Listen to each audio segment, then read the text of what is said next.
Hello everyone, this is me Sadia है और मैं आपके लिए लेकर आई हूँ एक और रीडिंग जो कि होगी उन लोगों के लिए जो जानना चाह रहे हैं कि जो भी स्पेसिफिक समवन आपकी लाइफ में है, क्या उनकी लाइफ में कोई और पर्सन है, क्या आप दोनों के दरम्यान में एक थर्ड पार्टी है, हाँ या ना। तो लेट्स फाइंड आउट।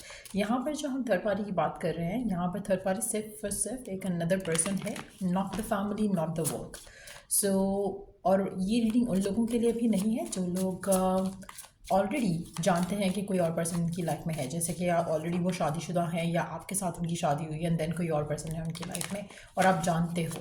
अगर आपको ऑलरेडी कंफर्मेशन है कि there is a person in their life, तो ये रीडिंग डेफिनेटली आपके लिए नहीं है। ये रीडिंग उन लोगों के लिए जहाँ पर आपको डाउट है, फियर है, थॉट है नेगेटिव कि शायद आपकी लव लाइफ में जो ब्लॉकेजेस आ रहे हैं वो शायद उनकी लाइफ में कोई और पर्सन है उसकी वजह से आ रहे हैं। सो अगर वो डाउट है तो उस डाउट को क्लियर करने के लिए ये रीडिंग की जा रही है। सो अगर आपको ऑलरेडी पता है कि आप थर्ड पार्टी हो उसकी लाइफ की या कोई और पर्सन इसकी लाइफ का थर्ड पार्टी है जिसके साथ वो करंटली है, आपको इग्नोर कर रहा है, तो ये रीडिंग आपके लिए नहीं है। अगर डाउटफुल हो, क्लैरिटी चाह रहे हो, देन ये रीडिंग आपके लिए है। सो लेट्स सी कि क्या उसकी लाइफ में कोई और पर्सन है, हाँ या ना, और अगर है भी तो आपको क्या करना चाहिए। लेट्स सी क्या उसकी लाइफ में कोई और पर्सन है, हाँ या ना। We do have the Knight of Pentacles, the Hangman और द एम्परर।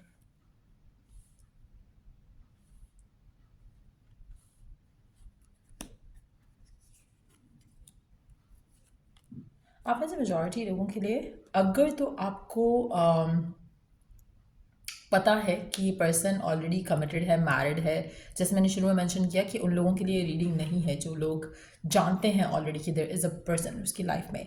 अगर आप स्टिल ये रीडिंग देख रहे हो तो देयर इज़ अ चांस कि आपके पर्सन की लाइफ में कोई और है। लेकिन अगर आपका पर्सन सिंगल है, there is nobody in their life, तो डेफिनेटली इस पर्सन की ज़िंदगी में बहुत ज़्यादा रिस्पॉन्सिबिलिटीज़ हैं जिसकी वजह से आपको शायद ऐसा लगता है कभी कभी कि may be they have another person. इनकी लाइफ में कोई और पर्सन नहीं है, स्पेशली अगर इस इंसान की लाइफ में कोई और पर्सन होगा, ये आपसे कहेगा, ये आपसे छुपाएगा नहीं। इस इंसान की जो एनर्जीज हैं वो बहुत ही मच्योर है। They know how to handle things, they know how to be honest.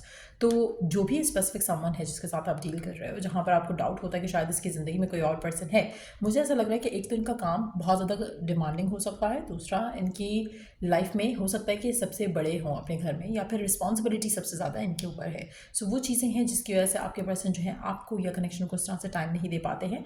और ये भी पॉसिबिलिटी है कि ये भी वो एक रीज़न हो सकता है जहाँ पर फाइनेंशियली अपने फैमिली को या अपने लव्ड वंस को सिक्योर करने के लिए ये पर्सन आपके साथ कमिटमेंट की बात नहीं करे या चीज़ों को आगे ले जाने की बात ना करे। लेकिन हैविंग सेड दैट, क्या इसकी लाइफ में कोई और पर्सन है? मुझे इसके काम रिस्पॉन्सिबिलिटीज़ के अलावा यहाँ पर दूसरा पर्सन नहीं दिख रहा है। गिवन सर्कमस्टांसिस में आपको पेशेंट रहना पड़ेगा, आपको बहुत ज़्यादा इस इंसान के साथ थोड़ा अंडरस्टैंडिंग रहना पड़ेगा, क्योंकि यहाँ पर आपके रिलेशनशिप में डिलेज डेफिनेटली आएंगे।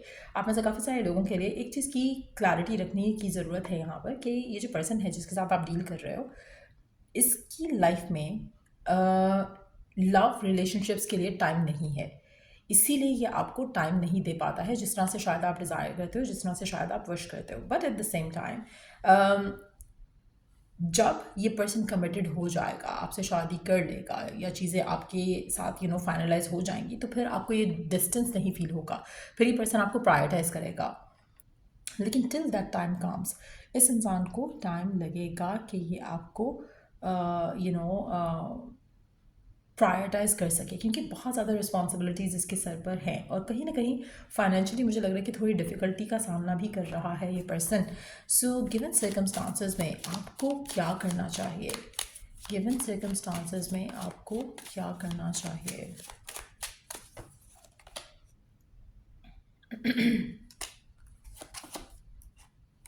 आपको सबसे पहली चीज़ तो ये थॉट अपने जहन से निकालना चाहिए कि जो भी स्पेसिफिक समवन है जिसके साथ आप डील कर रहे हो, ये पर्सन आपसे झूठ नहीं बोल रहा, ये पर्सन आपको इग्नोर जानबूझकर नहीं कर रहा। कहीं ना कहीं ये पर्सन आपका परफेक्ट मैच बन सकता है, बट आपको उस पर फेथ रखना पड़ेगा, आपको उस पर ट्रस्ट रखना पड़ेगा। अगर आप एक दूसरे पे ट्रस्ट नहीं कर पाते हो, आप एक दूसरे के साथ पॉजिटिवली नहीं रह पाते हो, तो there is no point you continue this relationship. तो कहीं ना कहीं आप में से मेजॉरिटी लोगों के लिए मुझे लगता है कि आपने इस बारे में ओपनली बात भी की हो सकती है पर्सन से, और उसने आपको यही क्लैरिटी दी होगी कि उसकी लाइफ में कोई नहीं है। डेफिनेटली मुझे ऐसा लग रहा है कि पर्सन की लाइफ में बहुत कुछ अचीव करना चाहता है। फाइनेंशियल सिक्योरिटी हो सकती है, फैमिली रिस्पॉन्सिबिलिटी से जान बचाना हो सकता है, जान छुड़ाना हो सकता है, बट जो भी इस मामले हैं मुझे ऐसा लग रहा है कि ये पर्सन बहुत ज़्यादा फोकस है अपने करियर वगैरह के ऊपर और अपनी रिस्पॉन्सिबिलिटीज़ को फुलफ़िल करने के ऊपर। और इफ इस सिचुएशन में अगर आप उसको अंडरस्टैंड नहीं करते और आपको डाउट होता है कि पर्सन की लाइफ में कोई और है, तो इन दैट सिचुएशन मुझे ऐसा लगता है कि आपके और आपके पार्टनर के दरमियान में मिसअंडरस्टैंडिंग्स होने के चांसेस ज़्यादा हैं, और अंडरस्टैंडिंग कम होने की वजह से आपका रिश्ता नेगेटिवली इन्फ्लुएंस हो सकता है। अगेन, अगर आपको लगता है कि पर्सन ऑन पर्पस आपको इग्नोर कर रहा है, रिजेक्ट कर रहा है, बात नहीं कर रहा, तो इन दैट सिचुएशन आपको अपनी आप को इनसिक्योरिटी से निकालना है, क्योंकि आपके पर्सन यहाँ पर कमिटेड पर्सन की एनर्जी के साथ शो हो रहे हैं। ऐसा लग रहा है कि वंस दे कमिट, अगर इन्होंने आपको छोड़ना होगा, इनकी लाइफ में कोई और आना होगा, ये पर्सन ओपनली इसके बारे में बात करेगा।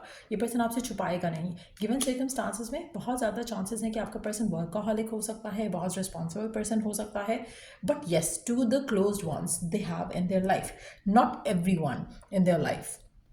सो उस लेवल तक पहुंचने के लिए आपको ट्रस्ट मेंटेन करना पड़ेगा पर्सन के साथ, तभी आपका ये रिश्ता आगे जा सकेगा। सो या let's see some more cards here. आने वाले टाइम में आप क्या देखोगे अपने रिश्ते में इस इंसान के साथ? आने वाले टाइम में क्या एक्सपेक्ट कर सकते हो आप इस पर्सन के साथ? आने वाले टाइम में आप क्या एक्सपेक्ट कर सकते हो इस पर्सन के साथ? आपका पर्सन आपको अगर आप अपने आप को पॉजिटिव कर लो तो आप जानोगे कि आपके पर्सन के पास जब भी टाइम होगा ना, जब भी मौका होगा इसके पास, तो ये आपसे बात करेगा, कम्युनिकेट करेगा, रीच आउट करेगा। अगर आपके डाउट्स सही होते, अगर आपके फियर्स सही होते, तो ऐसा नहीं हो रहा होता। सो ये रियलिटी है जो कि आपको एक्सेप्ट करनी चाहिए। आपको कहीं ना कहीं इस रिश्ते में एक सेंस ऑफ सिक्योरिटी फील होती होगी, और अगर नहीं होती है तो आप इसके साथ नहीं होते, आप इसके पास नहीं होते इन दीज सर्कमस्टांसेस जहाँ पर आपको कभी कभी लगता है कि पर्सन जो है वो टाइम नहीं दे रहा। मुझे ऐसा लग रहा है कि whenever they have time they talk to you। जब भी इनके पास टाइम होता है, जब भी इनके पास वक्त होगा, या आपको टाइम देंगे, आपसे बात करेंगे, कांटेक्ट करेंगे। लेकिन जब टाइम नहीं है तो आपको डाउट आने लगता है कि शायद इनकी लाइफ में कोई और चीज़ चल रही है, जबकि ऐसा नहीं है।